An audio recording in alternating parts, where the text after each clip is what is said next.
Hey guys, want to talk about a few things this morning that are on my mind. One, I want to talk about scaling the unscalable. Scaling the unscalable. Alex Hormozy, in a recent video I saw, said scale the unscalable if you want to really make an impact or make a tremendous amount of gain in your business. Scale the unscalable. Another thing I want to talk about is, what does it mean to be early to a vertical? Am I early to a vertical? You know, am I early to Medicare? Am I early to Medicare Advantage, Medicare Supplements? Do I break that out into multiple verticals? Am I early to life insurance? Am I early to real estate? Whatever. Obviously, not early to some of those, and it's pretty obvious. But I want to talk about that, and I want to talk about, you know, self-awareness about, you know, the industry that you're in.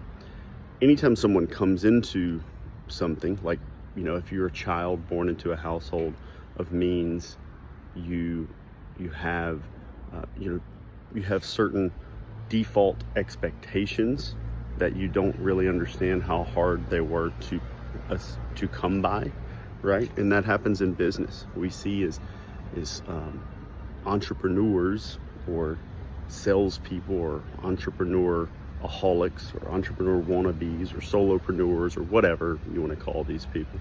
Almost hate the preneurs word because it's rough, but we have people that will come into the industry, and I'm dealing with a preponderance of them right now. So if you're watching this and you think this is about you, it's probably about multiple of you.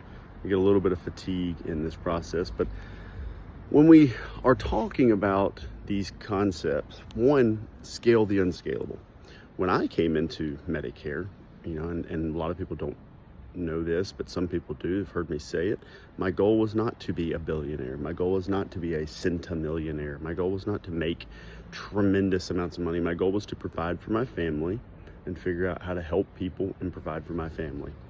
And, you know, thankfully I got into the industry in a time where the potential was rising, and the people that really took the bull by the horns during that time had a grand opportunity. And I learned a lot about investment thesis and the way that our books were being valued at the time and the way that our businesses were being valued over time. And I learned how to market. I learned how to change with marketing as marketing changes. I learned about the compliance side of it. When I came into Medicare, you pretty much, if you didn't get certified as a call center, which back then was very difficult to do, very difficult to get certified as a call center, then you could not do Medicare Advantage over the phone. When I first came into the space, as a matter of fact, a lot of companies did not have any electronic applications. Sunfire did not exist. Connecture did not exist. Didn't have the electronic quoting and enrollment system. We didn't even have electronic quoting for Medicare supplements when I first came in. I had a binder and I printed rate sheets and summaries of benefits off, and I made a huge 3-ring binder. I think it was a 3-inch 3-ring binder full of quote sheets. I would go to houses through direct mail leads. Early on I was buying from Target leads, Precise leads, and I would go to houses and I would help people find what they had and shop the benefits through printed off PDFs and or ones that maybe were mailed to us by the carriers. I would take the application on a paper application, and I would drive back at the end of all of my appointments during the day to my house, and I would use a fax machine to fax in and wait for between each individual fax, a fax confirmation sheet, so that later on, if they said they didn't get it, I had confirmation that they did get my fax. You had to have individual markers on the cover sheet of each fax, just so they knew that you did get it. When you wanted to sell Medicare Advantage, you had to go to an in-person compliance class with a carrier. Mine was Humana. I had to drive 3.5 hours away, and a lady named Brenda gave me that in-person Medicare Advantage compliance class. When I first got in, there were no dual plans in any areas that I was in. really wasn't much dual activity in the entire country. If you ran upon someone who had Medicare and Medicaid, full benefit Medicaid, you left them alone. They had full coverage. What did they need? If I could sell them anything, it'd been a dental policy or maybe a small ancillary policy of some sort. They really didn't need hospital indemnity. Maybe a small cancer policy, like a $5,000 cancer policy. But at the time, I didn't even think about that. Maybe final expense. But we didn't really think about that at the time. I was thinking about, well, I can't help this person. Now, other things we didn't have. I had no administrative overrides. None. Didn't even know what they were. Didn't know they existed. Medicare Advantage street level was significantly lower than it is now. It was closer to the 400, 200 level instead of the 626, 313 and the about to be like 694 or whatever it's going up to. We were at a much lower level. Had no administrative overrides. Didn't know what the hell a marketing dollar was. This was even before the time that the call centers, really the E Alliance and some of the larger FMOs started, pushing and paving the way for the evolution of what was necessary to grow the Medicare Advantage sector. Medicare supplements, I was street level, 21%, not the current 26, 27, 28%. All of those things, and along the way, when you would get information, you'd have to pit FMOs against each other to get information to try to climb. No marketing dollars. As a matter of fact, I didn't get a marketing dollar until about 3 years ago. So grew what is now over $100 million business, and I only got a marketing dollar from enrollment in Medicare Advantage ever about 3 years ago. Administrative overrides, I probably started getting some of them about 5 to 6 years ago. So lasted 5 or 6 years with no administrative overrides. Was more focused on climbing the ladder with the Medicare supplement and ancillary health side.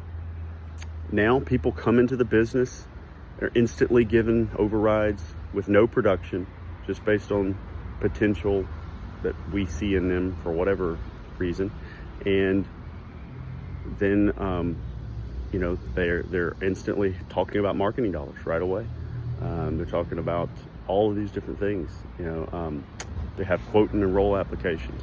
They're complaining about data reconciliation that none of us have ever had effectively. We're all still working on appropriate data reconciliation. Maybe AmeriLife and Integrity have it to some degree, or some of the actual E-Alliance call centers have their own in their own internal space. But those people have built those programs for themselves. You have to build the program for yourself.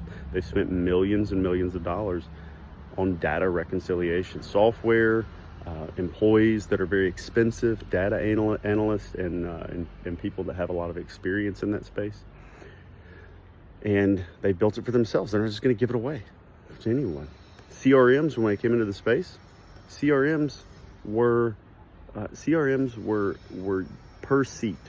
So now a company like GoGuru, our CRM, we can charge $147 a month for an agency account, and you could have 100 agents in there with their own logins if you wanted to. We don't charge you anymore. Don't charge anymore. And, people still whine about that. And, when we came in, it would be $100 a seat for a quality CRM that did 25% of what GoGuru does now. So another things we didn't have chronic expansion. Lock-in was actually lock-in. So when I came in, OEP, January 1st through March 31st, didn't exist. There was this period called the Medicare Advantage disenrollment period from January 1st to February 15th, where all you could do was disenroll from a Medicare Advantage plan. You could not change from MA to MA year-round. The special enrollment period didn't really evolve or exist. No carriers were accepting DST. You enrolled people in AEP, and they stuck on their plan until the following AEP, unless they called Medicare with some sort of crazy extenuating circumstance. There wasn't ROI SCPs that were accepted dominantly that we were aware of. There was no expansion there. You had to go after T65, Medicare supplement rewrites, or low-income subsidy. There was Medicaid low-income subsidy, but it was that was it. There was none of these other SCPs to get people to change their Medicare Advantage plan year-round. There's so much that has changed There's so much more. There's things that are changing now. People are complaining about a dip back down after growth year after growth year after growth year after growth year. Most of them haven't been around long enough, or they're just the people that have always doom and gloom. And this message is to people, because if you were around over the last 11 to 12 years and you didn't make a lot of money, I don't know what you were doing. Like, you were just sitting on your hands, I guess, or you were just, you tricked yourself into thinking that being pro service on 100 customers was the right thing to do, and you couldn't grow. You didn't take any risk at all. You didn't try anything. On the other side, if you're coming in now, you don't understand how good it is. When you're like, why haven't people scaled this? Wait till I do this. We've fundamentally changed the entire deal. There were no forums online talking about this. We built those. We built that. People before me were all standing on the shoulders of giants, calling ourselves tall. You come in, you pick up the baton, you carry it forward. You don't bitch that people before you didn't create something that you want now. You go and fucking create it. And if you don't create it, don't bitch that it doesn't exist. It's the way it is. And if you don't get, if you think you're not getting compensated enough, and you have above street compensation, and you're brand new, less than a couple of years in, then maybe your economics just aren't right. Maybe you're scaling too fast. Maybe you don't understand the business as well as you thought. And if somebody recruited you in and didn't tell you all that, it's because there's no way to tell someone all the variables. There's no way to tell someone all the variables. It's impossible. You have to go out and figure it out yourself. Now, if you want the view, if you want the lifestyle marketing that a few people have been able to show you is possible, it is possible in the space, but you have to be a good steward of the space. Add value to the space, add value to the agents that you bring on, add value to the consumers that you serve. And if you think you're adding value, some people think they're adding value, and I see it, and I don't really believe that they're adding any value. And I get fatigued trying to help people that I think are whoring out my space and not adding value to it, and that if they think they're a true entrepreneur, and they're not, because entrepreneur is probably the most overused or poorly used word in the dictionary. It's so poorly used. Okay, some people that are saying they're entrepreneurs are running a Ponzi scheme, or they're running a pyramid scheme.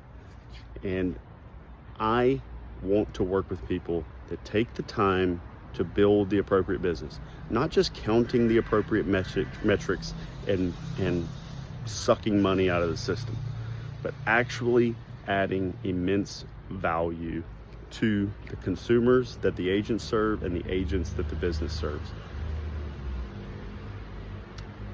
And I'm getting close to being done with anybody that doesn't add immense value.